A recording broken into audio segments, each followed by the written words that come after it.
tumeona tukianzisha mashindano haya huenda yakaongeza chachu zaidi kwa vile vyuo ambavyo aidha vinakuwa havijafanikiwa kufika kwenye hatua ya nusu finali na kwenda kwenye finali kwa jumla na kwenda aidha kuchukua ubingwa. Kwa sababu hata tulivyotizama au tulivyotarget vyuo ambavyo shiriki kwenye haya mashindano mwaka huu ya Dream Intercollege Super Cup ni vile vyuo ambavyo vilishika nafasi ya kwanza mpaka ya 4, kwa maana ya kwamba vilifika mpaka hatua ya nusu finali kiujumla.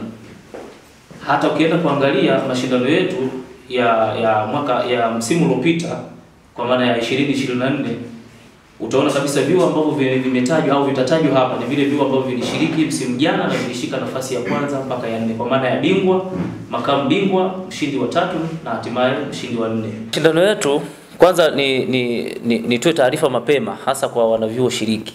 Mashindano yetu kwa matokeo ya jumla kwa maana ya aggregate, goli la ugenini bado linaishi. Lakini jambo jingine ni kwamba endapo matokeo ya jumla yakawa yametokea pasina timu yoyote kupata ushindi kwa maana ya draw, si ndio? Hakutakuwa na extra time kwa maana ya muda wa dakika za nyongeza zile 30. Kwa kama ulitoka draw kwenye mechi ya awali, mechi ya mkondo wa pili mkatoka tena draw, maana yake moja kwa moja mechi itatabatishwa kwa mikwaju ya penalty. Hakutakuwa na extra time. Lakini jambo jingine, umezungumzia finali tarehe 7. Uwanja wa finali tulisha select mapema. Uwanja wa finali utakuwa ni uwanja wa Chuo Kikuu cha Teku. Kwa hiyo hapo ndio itakapofanyika finali ya mashindano yetu kiujumla. Tunachosisitiza zaidi ni fair play, kuhakikisha kwamba tunakuwa na mchezo wa kistaarabu, kuhakikisha kwamba tunakuwa na mchezo ambao unafurahisha. Hata wale watu wengi ambao watakuwa wamealikwa kuja kushuhudia ile michezo, basi wanaona kwamba kile tulichokiandaa kwa waandaaji, lakini wadhamini ambao tumeweka mkono kuhakikisha kwamba yale mashindano yanafanyika, wanaona kabisa kwamba tulifanya kitu ambacho kinaleta taswira chanya kwenye jamii na kinaleta maendeleo pia. Yawe maendeleo ya kiafya au maendeleo ya kitaaluma, lakini vile vile maendeleo katika kama tulivyosikia hapa kwamba kuna mchezaji ambaye ametoka kwenye haya mashindano na ameenda kwenye Yanga B ambao ni daraja kubwa, na siku zijazo labda tutamsikia akiwa anacheza timu ya taifa na sehemu nyingine mbalimbali. Kwa hiyo lengo letu kubwa ni kuhakikisha kwamba hatufanyi tu mashindano kujifurahisha, lakini tunafanya haya mashindano na kuhakikisha kwamba kuna kitu ambacho kinatoka kutoka kwenye haya mashindano tuliyoyaandaa, na baadaye watu wanaweza wakatazama wakasema bwana, taasisi fulani waliwahi kuandaa kitu fulani na kilileta matokeo haya. Case Hospitali inakuhakikishia utakuwepo na gari la wagonjwa kwa lolote ambalo litatokea kwa wachezaji na kwa watazamaji.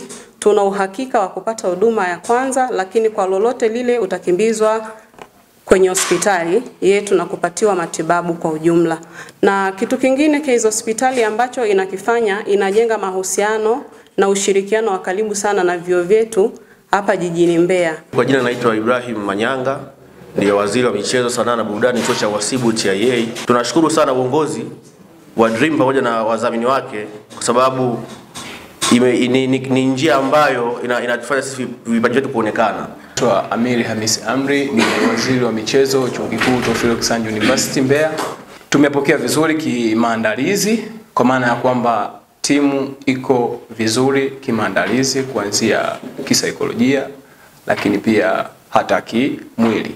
Na maanisha kwamba timu iko fit kalikiti. Yangu naitwa Rams Rafael Filmoni, ni waziri wa michezo wa chuo cha elimu ya biashara CBE Mbeya Campus. Nipende kutoa shukrani kwa Dream FM, ni media ambayo imekuwa imetuona sana chuo cha elimu ya biashara kwenye kushiriki mashindano haya, na pia nitoe pongezi kwa Yas kuwa wadhamini wakuu wa mashindano haya. Mimi kwa majina naitwa Iridis Simeon Nkize, ni mwanafunzi wa Musti. Hapa nimekuja kama msemaji wa timu ya Musti FC.